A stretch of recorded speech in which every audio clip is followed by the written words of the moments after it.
Washington, U.S. President Donald Trump threatened major retaliation on Sunday if Iran avenges the killing of a key military commander, and he warned of massive economic sanctions against ally Iraq if the country expels U.S. troops based there. The twin threats came as Iran announced it was further reducing compliance with a tattered international nuclear accord, ending limitations on numbers of centrifuges used to enrich uranium. The latest blow to the accord, which was meant to ensure Iran did not develop a nuclear weapon under cover of its nuclear industry, deepened the regional crisis set off by Friday's killing of Iranian General Soleimani in Baghdad. Trump ordered a U.S. drone to fire a missile at Soleimani, one of the most influential people in Iran's government, when he was near the Iraqi capital's international airport. Angry, black-clad mourners thronged the streets of Iran's second city Mashhad on Sunday to pay last respects to the remains of Soleimani and chant "Death to America." Trump bluntly warned Iran against taking vengeance, repeating his insistence that U.S. bombing targets could include Iran's cultural heritage sites. Critics say that would qualify as a war crime under international law. If they do anything, there will be major retaliation, Trump told reporters on Air Force One, as he flew back to Washington, and a looming Senate impeachment trial, from vacation in Florida. Trump had already threatened bombing of 52 unspecified targets in Iran if Tehran attacks U.S. troops and interests in the region. In his latest comments, he was adamant that targets could include places of cultural significance in a country boasting an ancient heritage and 24 UNESCO-listed sites. "They're allowed to kill our people," a defiant Trump said. "They're allowed to torture and maim our people. They're allowed to use roadside bombs and blow up our people. And we're not allowed to touch their cultural site? It doesn't work that way."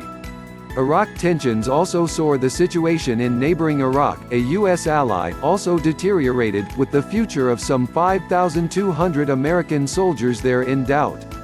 Many Iraqis have expressed outrage over the killing of Soleimani, who masterminded deep Iranian influence in the country.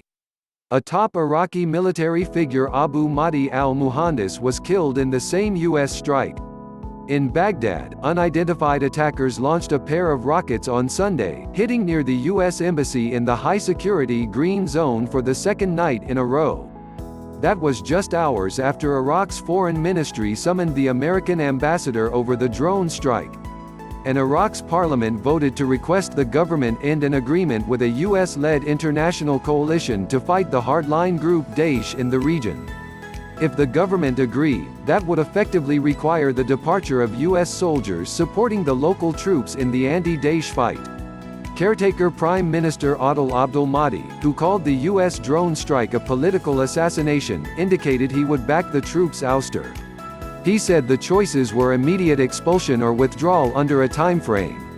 Trump told reporters that a forced departure of U.S. troops would prompt sanctions even worse than those already imposed, to devastating effect on Iran's economy. "If they do ask us to leave, if we don't do it in a very friendly basis, we will charge them sanctions like they've never seen before," Trump said. "It'll make Iranian sanctions look somewhat tame." Trump said the main U.S. base in Iraq was very extraordinarily expensive. "We're not leaving unless they pay us back for it," he said. Earlier, U.S. Secretary of State Mike Pompeo sounded a softer note, saying, "The Iraqi people want the United States to continue to be there to fight the counterterror campaign."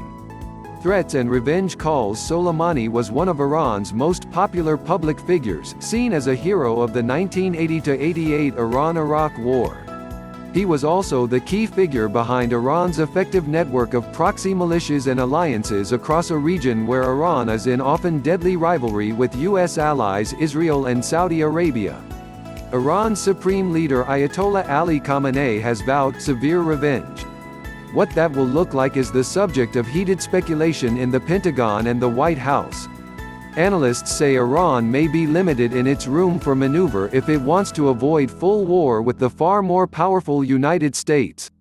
But a former head of Iran's Revolutionary Guards threatened on Sunday to turn the Israeli cities of Haifa and Tel Aviv to dust if the U.S. attacks targets in Iran. and Khamenei's military advisor, Brigadier General Hossein Degan, told CNN that Iran's response to the assassination for sure will be military and against military sites. The crisis comes as Trump is embroiled in his own domestic political turmoil.